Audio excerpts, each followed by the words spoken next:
Muchas gracias. Antes que nada, pues bienvenidos a todos. Qué malo que nos tengamos que ver para este tipo de noticias, pero quiero decirles que por la mañana presenté ante la función pública, ya les harán llegar el documento a nombre de mi compañera Indira y Yulen, una denuncia por el caso de la asignación restringida de la refinería de Dos Bocas por un monto de cerca de 5,000 millones de pesos, donde básicamente lo que denunciamos pues es varias cosas, pero miren, es de llamar la atención que el día 8 de mayo se convoca a una invitación restringida a 3 empresas para hacer las obras en Dos Bocas, y esta invitación se declara cierta. El 14 de mayo se emite una nueva invitación y curiosamente el 17 de mayo se crea el grupo Huerta Madre, que lo constituyen otras 3 empresas, el 17 de mayo, con un monto de 60,000 pesos de capital. Y el 24 de mayo, o sea, 9 días después de criada, o sea, nomás les dio tiempo de ir al SAT, sacar su RFC y sacar sus facturas y sacar sus documentos, yo creo que básicos, le asignan a esta empresa, Grupo Huerta Madre, junto con la holandesa Van Ock, un contrato por cerca de 5,000 millones de pesos. ¿En qué país tú creas una empresa y 7 días después recibes un contrato de esa dimensión? Yo no sé si sean compadres, amigos, cercanos o no, pero definitivamente cualquier hijo de vecino le sería prácticamente imposible conseguir un contrato de ese monto con una empresa de reciente creación. Lo que estamos pidiendo a la Secretaría de la Función Pública pues es que investigue estos hechos. ¿Por qué no se hizo una licitación?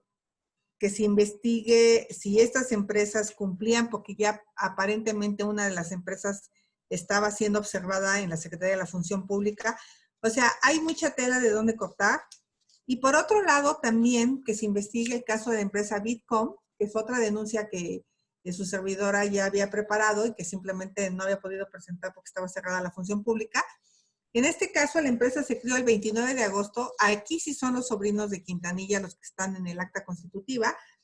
Y el pasado 20 de abril, el Seguro Social les asigna un contrato de 114 millones de pesos. O sea, su primer contrato de estos jóvenes es un contrato de 114 millones por ventiladores, por 100 ventiladores. Y curiosamente, había muchísimas otras empresas que cumplían con los requisitos, que tenían pues por lo menos trayectoria médica, muchas de equipo médico, muchas creadas en 1980, en el 2005, en el 96, en el 85.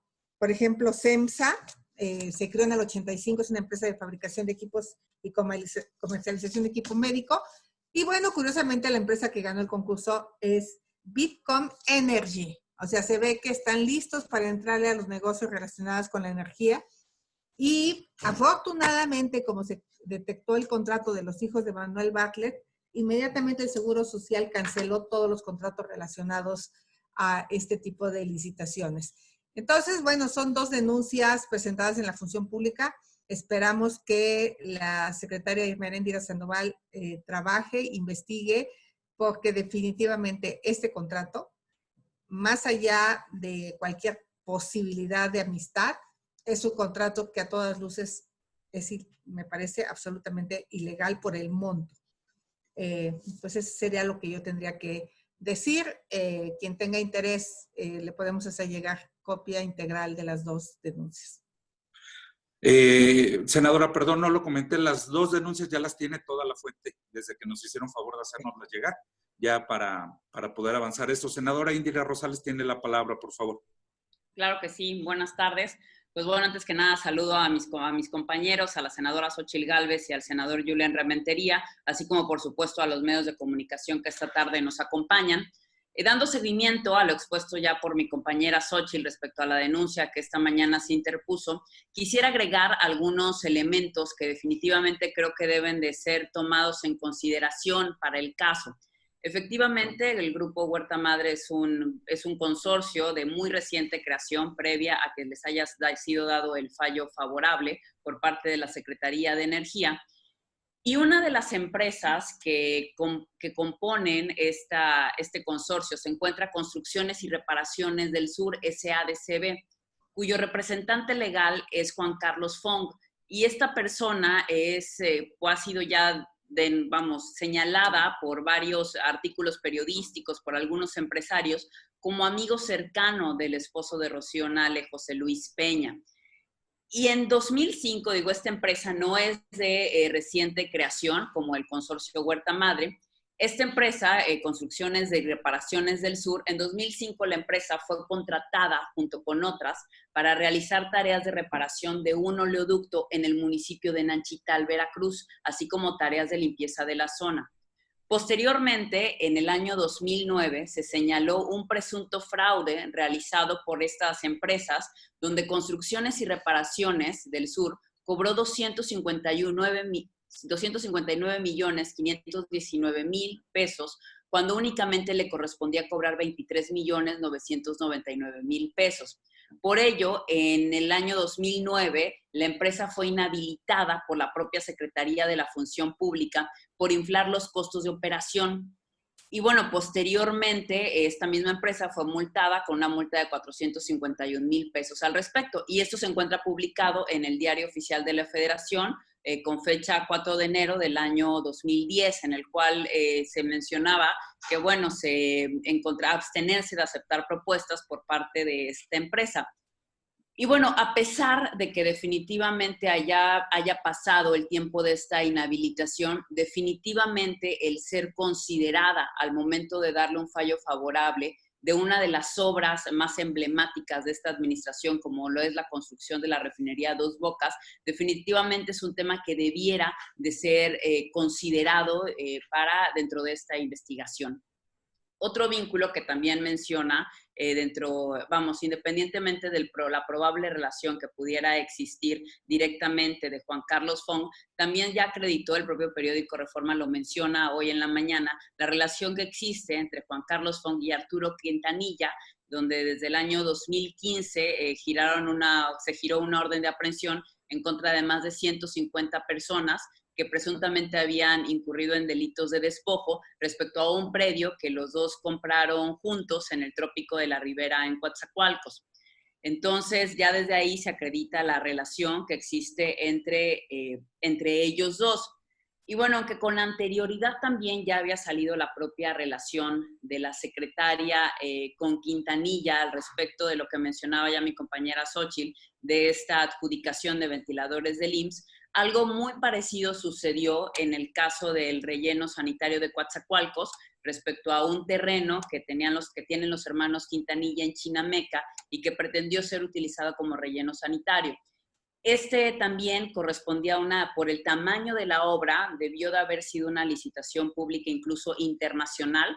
Sin embargo, tampoco fue tomada como tal, sino que se pretendía adjudicar directamente esta obra a la familia Quintanilla. Sin embargo, el propio gobernador del estado intentó ir a mediar la situación sin ningún tipo de éxito con los pobladores de Chinameca. Y bueno, y finalmente la obra fue parada justamente por denuncias públicas. Sin embargo, es ya una serie, pareciera ser un recurrente respecto a ciertas personas que se han visto beneficiadas durante esta administración en la asignación de contratos de manera irregular.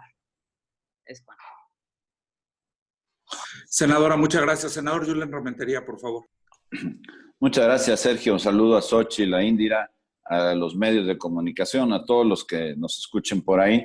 Yo quisiera tratar de poner esta denuncia que hoy hacemos un poco en contexto. A mí me parece que al final, cuando llega este gobierno, llega con la aureola esta de la lucha contra la corrupción, el hacer las cosas bien, el hacerlas de manera diferente.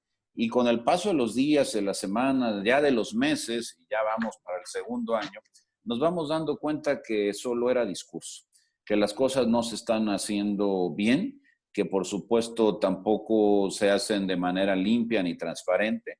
a esto que hoy se está denunciando, mis compañeras, un servidor, y bueno, seguramente se sumarán muchos más, hay que agregar los ejemplos que están a la luz, que han sido conocidos y que son precisamente pues, famosos por los escándalos tan grandes que significan en la corrupción. Todo lo que hay alrededor de Manuel Bartlett, lo de sus casas, lo de las empresas de sus hijos, los contratos que se les vienen dando. Los señalamientos, por ejemplo, a Ana Gabriela Guevara, de los desvíos de los 50 millones de pesos. El superdelegado de Morena en Jalisco, que bueno, pues anda con los conflictos que tiene, pues para todo lo que se ha venido haciendo ahí, ya se ha vuelto proveedor de muchos estados del país. Bueno, los sobornos que se acreditaban precisamente a cambio de contratos que recibieron Jesús Núñez, oficial mayor, y Cintia Giselle García, secretaria del Bienestar del Gobierno de Baja California. En fin, los moches, que son múltiples las denuncias que se hablan, se piden precisamente para los beneficiarios, campesinos, por supuesto, el programa Sembrando Vida. Todo lo que tiene que ver con los contratos. Miren, aquí en Veracruz, por citar un ejemplo puntual aquí de mi estado, aquí en Veracruz acabamos de demostrar que hay empresas fantasma, que están ahí, va uno, revisa el contrato, ves el domicilio, cuando vas a ese domicilio encuentras que no existe la empresa, que no existe una empresa que está asignada para construir una escuela. Y eso está demostrado, está probado. Entonces, hay muchas cosas que se vienen acumulando a la denuncia que hoy se presenta. Yo creo que aquí lo importante es que se tome con seriedad y que al final, a mí me parecería lo digno hubiera sido que la secretaria no hubiera dicho salir a negar la relación de una persona con otra, sino que se hubiera aceptado la auditoría general al proceso de licitación para que podamos justificar, como dijo la senadora Xochitl, cómo es que una empresa de reciente creación puede adquirir un contrato de esta magnitud. En ninguna parte del mundo se da más que aquí. En todo caso, que no se cubra en la parte, esa fina línea, muy, muy fina línea legaloide, para poder tratar de tapar los hechos de corrupción, de complicidad y todo. Por eso hemos dicho en varias ocasiones que no, ellos dicen es que no somos iguales. No son iguales, desde luego parecen peores. Y eso es lo que realmente molesta y lo que realmente puede, digamos que, agravar la situación y agraviar a la gente. A mí me parece, miren, ahí están los datos y esos no son nuestros, son datos oficiales. Más del 3/4 partes de los contratos en este país se dan por adjudicación directa. El encubrimiento es corrupción, ¿eh? Y los contratos dados en esa forma también es corrupción. O sea, la omisión también es corrupción. Lo que no podemos permitir, pues, es que simplemente se vaya navegando con esta idea del combate a la corrupción y no lo van acreditando. Por eso a mí me parece una buena idea lo de la denuncia para que la Secretaría de Función Pública investigue el proceso de licitación, se lleve a cabo una auditoría como es su obligación y nos informe a los mexicanos bajo qué condiciones se dio precisamente este contrato y si se actualizaban aquellos preceptos de excepción que los tiene la ley de obra pública, pero que por supuesto no parece que se pudieran haber actualizado lo suficientemente como para poder haber entregado un contrato de esas magnitudes.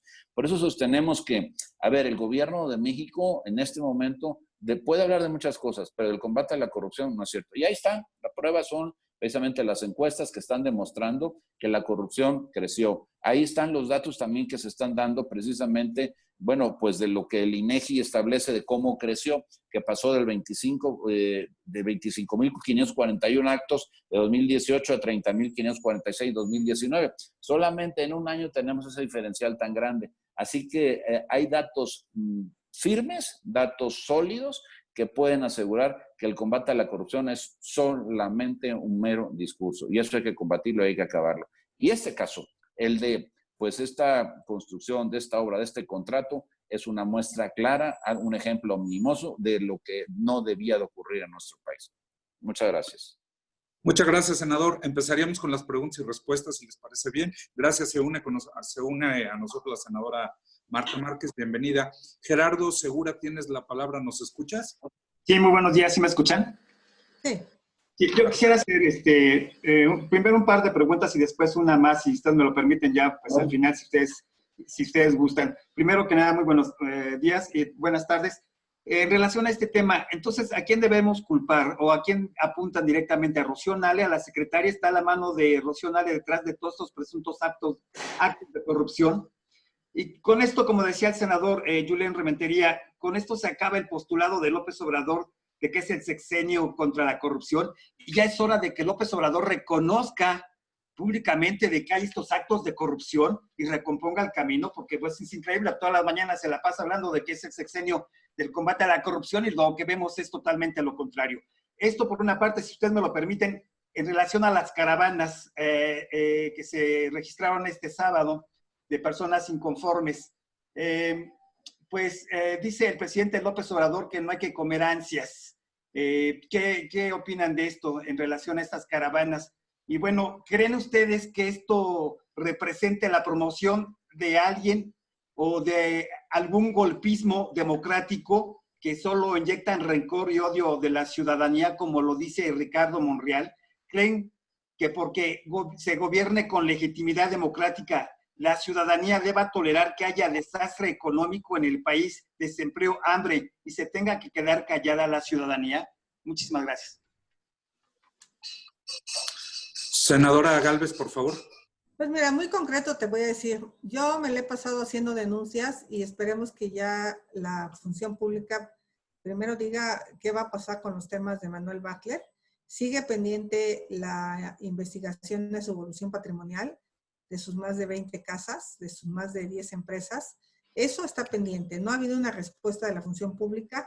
Sí vi que empezó a hacer evoluciones patrimoniales en el sexenio de Peña. Me parece bien, pero creo que tiene que responderme, no me ha respondido, sobre esa evolución patrimonial de Manuel Bartlett. Está la denuncia sobre el hijo de Manuel Bartlett por la compra de ventiladores en Hidalgo. Ya sensacionaron algunos empleados en Hidalgo, pero sobre la empresa no han dicho absolutamente nada. Está el caso de Ana Gabriela Guevara, que también están las denuncias y aparentemente pues ya todavía es mucho más grave, porque ya la empresa que fue extorsionada también presentó una denuncia penal que la Fiscalía tiene que pues sumar a la que yo tengo por la falsificación de documentos, por el pago indebido de viáticos y de personas que no cumplían con el tema de ser entrenadores. Y están pues estas denuncias ahora clarísima. O sea, a ver, no hay duda. Tú creas una empresa 8 días antes y recibes un contrato de 4,900 y pico de millones de pesos. Eso es inaceptable. Eso se llama corrupción aquí y en China. Esa asignación se hizo absolutamente a modo. A ver, te vamos a dar un contrato, créate la empresa, hazle así. Es increíble que sin ninguna experiencia esta empresa obtenga un contrato de este tamaño y con los antecedentes. Entonces, definitivamente en este gobierno hay corrupción y más vale que el presidente lo entienda, lo acepte, o si no, se estará volviendo cómplice de la corrupción.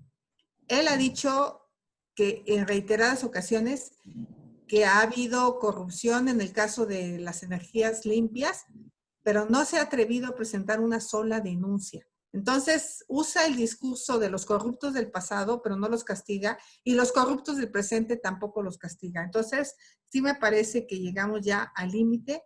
Es inaceptable. 80% de las licitaciones son, 80% de las asignaciones de este gobierno son por asignación directa. Ya superó por mucho lo que Peña hizo, y eso que pensábamos que Peña era el presidente más opaco y corrupto de la historia, pues lo está superando a pasos agigantados. Entonces yo diría eso. Y respecto a las manifestaciones, digo, lamento que hayan sido en coche, porque pues a mí me parece de muy mal gusto manifestarte en coche, pero creo que la gente está desesperada. No podía hacerlo caminando porque tampoco era adecuado, pero lo que no se vale es que este gobierno quiera que la gente no proteste. ¿Cómo por qué? Cuando vimos al señor de Morena entrar en caballo a la Cámara de Diputados, cuando vimos al presidente bloquear carreteras, bloquear Paseo de la Reforma, ¿y qué? En su caso, ahora sí que, como dijeran en mi pueblo, en el pobre es borrachera y en el rico es alegría. O sea, cuando él era oposición estaba bien y hoy que es gobierno no se acepta, pues no. Quiero que sepa que se tiene que respetar el derecho a la manifestación. Y me parecieron de pésimo gusto los comentarios tanto del presidente de la Junta de Coordinación Política, Ricardo Monreal, no, la gente no va a pedir permiso para manifestarse de la manera que lo haga. Entonces, más vale que se vayan acostumbrando a que en una democracia pues, se puede disentir. ¿Alguien más? Si no, pasamos a la siguiente pregunta. Ok, Gerardo Cedillo, creo que no está conectado, pero nos mandó su pregunta. Sí. Ahí estás, perdón, Sí. es que dice Tommy. Ay, Sí. no te... Listo, Gerardo, por favor, la palabra. Hola, hola. Bueno, le quito la pantalla porque creo que tengo mal el internet, pero bueno, preguntarles varias cosas.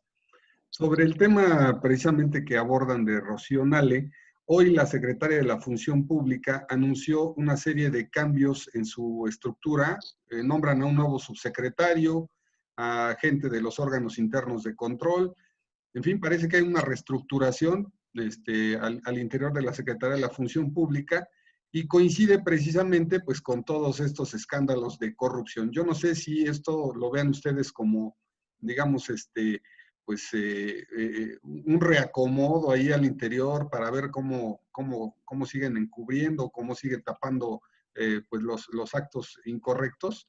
O efectivamente, pues como una voluntad de empezar a investigar lo que no han investigado, que decía la senadora Xóchitl Gálvez.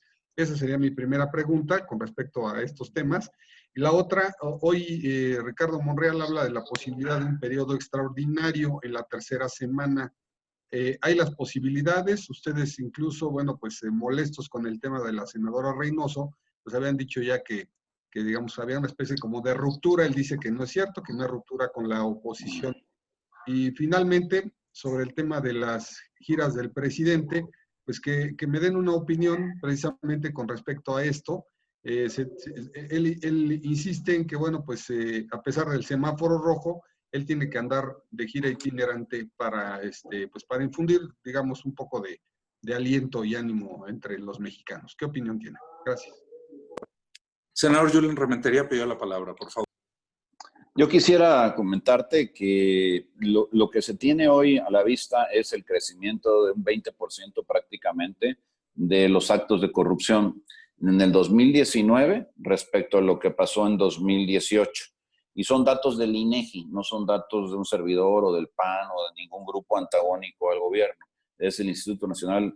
Es precisamente él el que está diciéndonos cómo creció la corrupción en 2019, donde ya gobernaba Morena. Entonces, me parece a mí que, por supuesto, hay necesidad de sí hacer los cambios en la Secretaría de la Función Pública para evitar que esto suceda.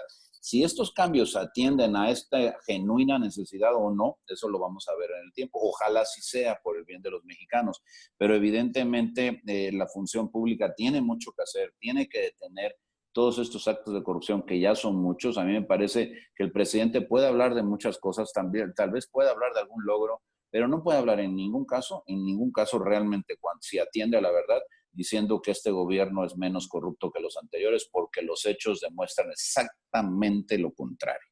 Ahora, paso a tocar el tema de lo que comentas, bueno, pues de lo que viene a ser, pues esto de Ricardo Monreal, el periodo extraordinario, todo esto que se comenta.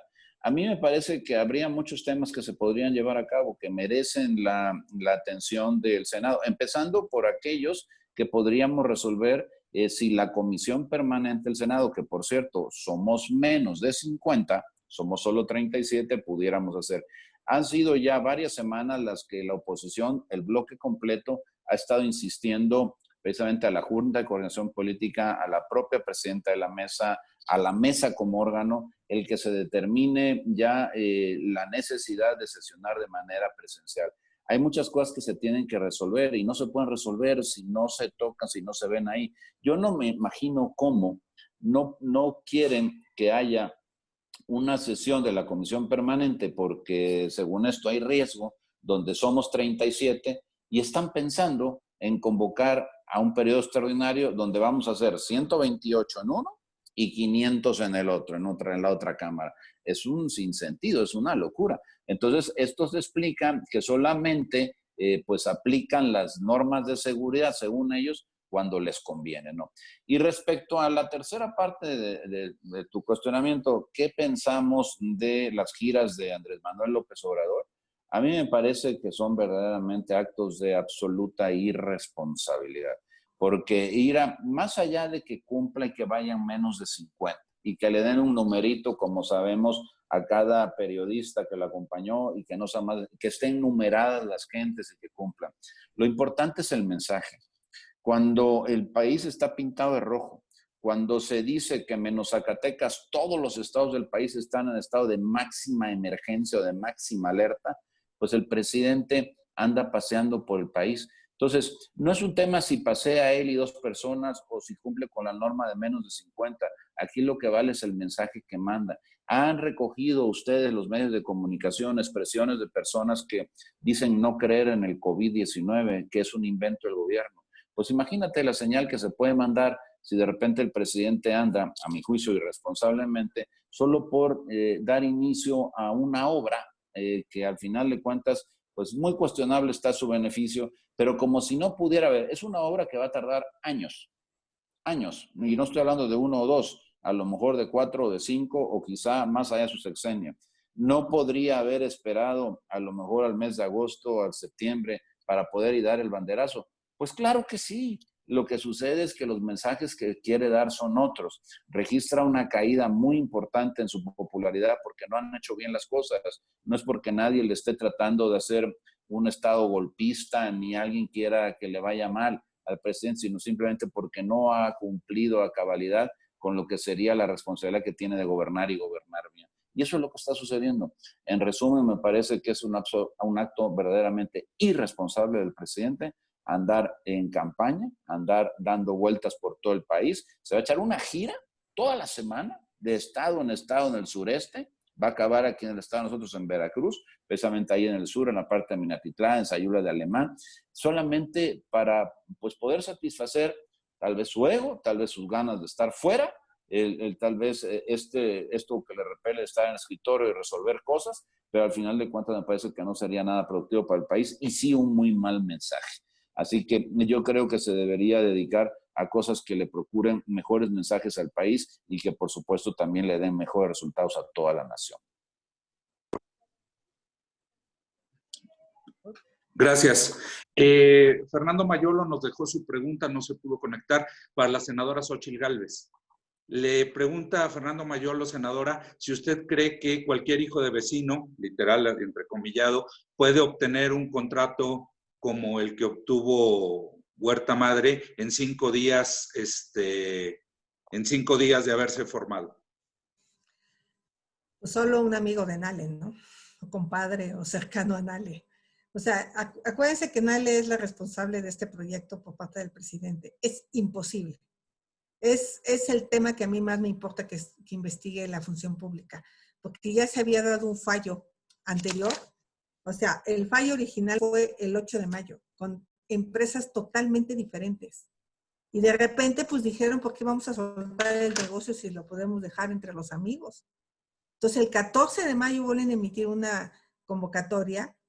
El 17 de mayo se crea esta empresa y el 24 de mayo le asignan el contrato. Es increíble. Yo no lo he visto en toda mi historia de estar en la administración pública. Seguramente por menos ya hubieran cesado cualquier funcionario de los gobiernos anteriores. Sería un escándalo. Es una cosa escandalosa lo que pasó. Y además no es un contrato de 5 millones, de 20 millones, de 100 millones. Es un contrato de 5,000 millones de pesos. Es de verdad inaceptable lo que está pasando con este gobierno y definitivamente tiene que haber un escarmiento y no pueden seguirse sirviendo con la cuchara grande. O sea, ellos piensan que ya les llegó el halo de la no corrupción, de la santificación divina y que entonces pueden darse el lujo de hacer este tipo de cosas. Es un escándalo, de verdad. Si es o no compadre de Nale, no me importa. A mí lo que me importa es que la empresa se constituyó 8 días antes. Para mí, ese es el tema de fondo. Muchas gracias, senadora. Tendría la palabra Félix Muñiz. Félix, ¿me escuchas, por favor?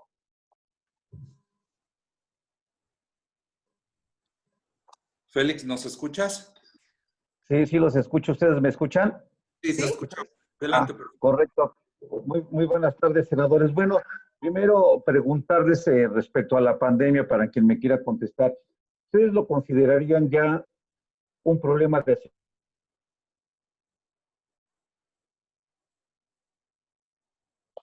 Félix, se nos va tu audio. seguridad nacional? ¿Tendrían que ver algo ahí en la ley para Félix, generar perdón. una estrategia? Porque según ahí me escucha, bueno.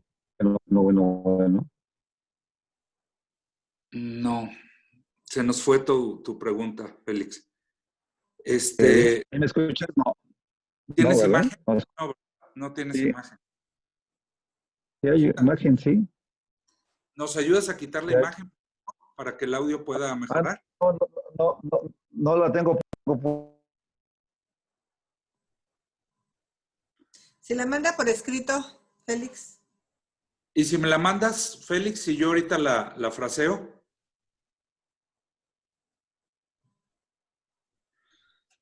Ok, tendría la palabra entonces en lo que me la manda Félix, Misael Zavala. Misael, ¿nos escuchas? Hola Sergio, sí los escucho. ¿Me escuchan bien? Adelante, por favor. Perdón que me salga un poco del tema, pero para la senadora Xóchitl Gálvez, ¿sí han tenido alguna respuesta acerca de la Fiscalía General de la República sobre este tema de las cámaras que encontraron en las instalaciones, bueno, en el salón del grupo parlamentario del PAN? Gracias. Bueno, yo leía que lo de la bomba, del libro Bomba, se reservó por 5 años la investigación. Leí esa nota y me llamó la atención. Pues imagínate, lo de las cámaras seguramente lo van a reservar por 10 años. Yo no veo que nos puedan contestar. Está como interrumpido todo. Una cosa es la pandemia y otra es las ganas de no dar respuesta a lo que pasa. Sería mi punto de vista. No, hasta donde yo tengo entendido, no hay ninguna información. Pasaríamos entonces, tiene la palabra Leti Robles. Leti, ¿estás por ahí? Aquí estoy. Gracias. Les quiero hacer dos preguntas. Buenas tardes a todas y a todos. Hace un momento, Ricardo Monreal hablaba de la posibilidad del extraordinario. Ya de alguna forma, Gerardo Cedillo se los preguntó, pero yo quisiera una precisión. Ricardo Monreal dice que este extraordinario sería única y exclusivamente para aprobar las leyes que requiere el sector industrial para arrancar sin desventajas el 1 de julio con el TEMEC. De hecho, empiezan a trabajar mañana con Jesús Seade y con representantes ¿Cómo te gustó tu clase? empresarial. ¿Te gustó tu Mi clase? pregunta concreta es, ¿ustedes como grupo parlamentario del PAN estarían dispuestos a un extraordinario sí y solo si se abarcara este punto del TEMEC, nada más, antes del 1 de julio? Y por otro lado, preguntarles, hoy Ricardo Monreal les dice a los opositores que si quieren, pueden adelantarse la fecha para la reconvocación del mandato y que se pase al 2021 y no al 2022. Y dice él que si están seguros de ganar la Cámara de Diputados, pues con más razón ganarían la revocación del mandato. ¿El PAN le toma la palabra a Monreal o el PAN se mantiene en que sea en el 22? Gracias. Senador Rementería había pedido la palabra, por favor. Yo lo que diría es que para un periodo extraordinario, bueno, habría que cumplir desde luego con la norma sanitaria, como ellos mismos dicen. Más fácil sería cumplirlo en la permanente. Pero si la urgencia está en hacerlo para el TECMEC, bueno, hay algunos temas que me parece a mí que no deberían solamente tocarse esos. Por ejemplo, ha hablado la oposición, el bloque completo, de una ley para la reconstrucción nacional de la economía, entonces, y la recuperación de la misma. Habría que abordar ese tema y me parece que no podríamos solamente circunscribirnos a exactamente los que a ellos les interesa, que le interesa también a México, es verdad, pero que a México le interesa, por supuesto, qué pasa con la economía y cómo podría precisamente llevarse a cabo un plan de reactivación. Porque lamentablemente el gobierno de México es ejemplo en el mundo por ser de los que menos invierten respecto de su PIB para poder contrarrestar los efectos económicos tan devastadores que se están teniendo por parte de la economía. Ahora, respecto a los señalamientos que hace de pues la revocación de mandato, pues la verdad es que pareciera más bien anecdótico. La revocación de mandato quedó ya aprobada para el 22, precisamente quedó para esa fecha para que el presidente no hiciera como quería y entrometerse en la elección del 21. Y el resultado del 21, pues que no coma ansias, como dijo alguien, ya vendrá en el 21 y ya veremos cómo resultan las cosas en el 21.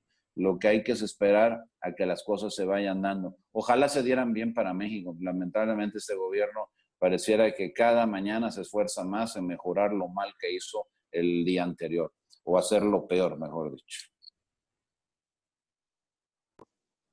Muchísimas gracias. Muchas gracias. Gerardo Segura, tenías otra pregunta. Abrimos Sí, la Sergio. segunda ronda. Sí. Si tú me lo permites.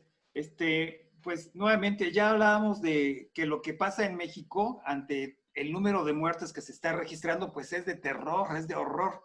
Sin embargo, dice Ricardo Monreal que el número de muertos en México por el COVID es cuestión de expertos científicos y que por eso Estados Unidos tiene miles de muertes más que en México.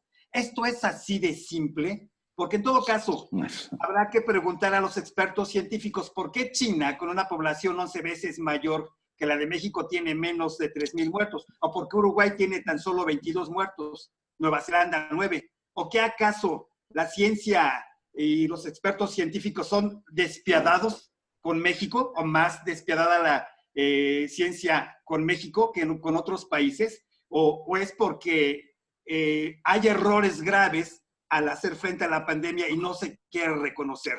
Porque, bueno, pues ya somos el país número 7, ¿no? El 7º país con mayor número de muertos en el mundo. ¿Qué opinan al respecto? Senadora Gálvez, senadora Indira Rosales y senador Julen había pedido la palabra también.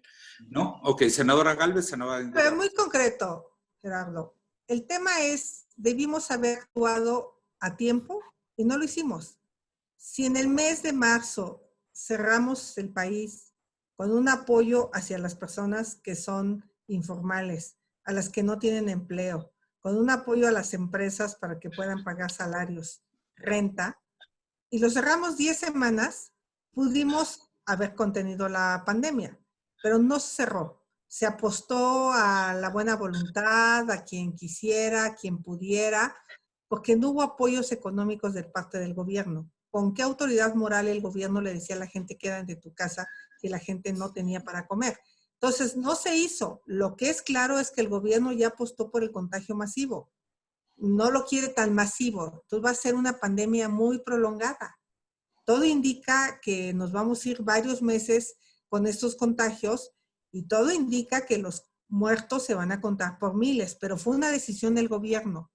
La decisión del gobierno es mucho mejor abrir la economía, por eso se está abriendo la economía sin tener claridad de qué va a pasar. Hay proyecciones que hablan de que podemos llegar a 100,000 muertos. Yo creo que los 30,000 de los que habla Gatell ya estamos ahorita, con las cifras ocultas, con lo que no sea, o sea, ya él habla de 30,000. Yo me atrevo a decir que desafortunadamente más personas van a fallecer y súmale las que están falleciendo por falta de atención médica de otros males, cáncer, enfermedades cardíacas, que la gente ni siquiera la están atendiendo en los hospitales. Entonces sí es un desastre el tema de salud y creo que pues ahora lo único que les queda es ocultar las cifras hasta que finalmente podamos saber cuántas personas se infectaron, cuántas fallecieron, pero bueno, esa sería mi impresión. Muchas gracias, senadora. Senadora Rosales, por favor. Únicamente agregar que definitivamente este es un tema de números, no es una situación a la que haya que achacárselo a otra situación.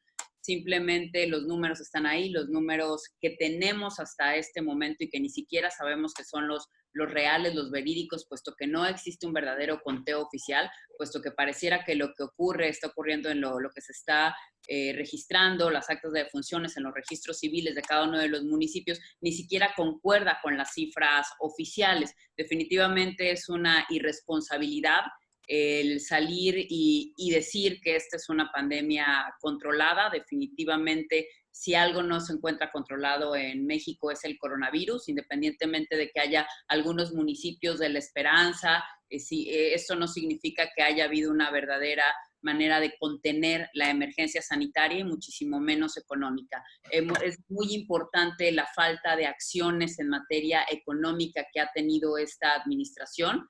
El querer continuar con el día a día es simplemente por no querer autorizar los insumos, los apoyos básicos que las micros y pequeñas empresas y que sobre todo las familias mexicanas están necesitando. Sin embargo, el hacer como si no estuviera ocurriendo no hace que en la realidad no esté pasando nada. Son miles de familias que han perdido su empleo durante los últimos meses, que ya venía una tasa de desempleo alta durante este primer trimestre de este año y que definitivamente ha aumentado durante los siguientes meses durante la pandemia.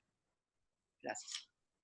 Muchas gracias, senadora. Ya tenemos la pregunta de Félix Muñiz, que es la última que tenemos registrada. Nos dice, si consideran que la pandemia es ya un problema de seguridad nacional, ya que no existe una agenda de riesgos y que si lo consideran como un asunto de seguridad nacional, ¿no debería el legislativo modificar la ley de seguridad nacional? No sé. Senadores. A ver, Sergio. Quisiera nada más tratar de entender un poco la pregunta. Dice que si consideramos de seguridad nacional la pandemia. Sí, que si la pandemia es un problema de seguridad nacional que puede llevar a que el legislativo modifique la ley de seguridad nacional con esta nueva agenda de riesgos que implica. No, yo creo que más que eso, lo que nosotros tendríamos que hacer es en todo caso acatar lo que ya establece la propia legislación. Y ahí habla del Consejo Nacional de Salubridad y este consejo tiene las atribuciones. Este ya se instaló, puede operar, puede tomar las decisiones, pero tiene también que el presidente y el Ejecutivo hacerle caso, porque el asunto está que en este consejo hay varias dependencias, incluidas las del Ejecutivo, y se deberían de tomar pues todas las provisiones necesarias para que pudiera estarse llevando a cabo una actuación correcta. En todos los ámbitos, porque estamos hablando desde la parte de seguridad, sí, pero también en la parte económica y por supuesto en la sanitaria. Y en la económica es donde hemos venido proponiendo que a partir de esta realidad se pudieran hacer las adecuaciones en esta legislación para que podamos estar en condiciones de impulsar el ingreso básico universal, podamos también llevar a cabo acciones que permitan al gobierno tener recursos para integrarlos a las familias que hoy están sin empleo, para que puedan sostenerse en su casa, quedarse cumpliendo con la norma sanitaria y salir adelante. Y algunas otras cosas más, como que el gobierno, por ejemplo, dejara de gastar en este año al menos en proyectos que no tienen ningún beneficio para precisamente atender la emergencia, que es la economía y que es la salud. Ejemplo, Tren Maya, Dos Bocas, precisamente en la ruta donde anda ahora el presidente, dando banderazos a proyectos que debía de tener en este año para poder ayudar a las familias mexicanas. Porque estos empleos que cuenta por miles y miles y miles, en realidad son una falacia. De lo que estamos hablando ahí es más bien de una inversión de dinero que podría ayudar en este momento de una forma muy importante a paliar la emergencia a todo el pueblo de México en lo que llega el momento de la recuperación y el del poder volver a salir de casa. Entonces, yo creo que eso es lo que nos debieron de enfocar y sí, ameritaría legislación, pero para la recuperación económica de este país, más que en el tema de la legislación de seguridad nacional. Al menos ese es mi punto de vista. Muchas gracias, compañeras y compañeros de la prensa. Muchas gracias, senadora, senador. Ya no tenemos más preguntas registradas. Agradecerles mucho y los convocamos próximamente. Gracias. Muchas gracias. Gracias a todos.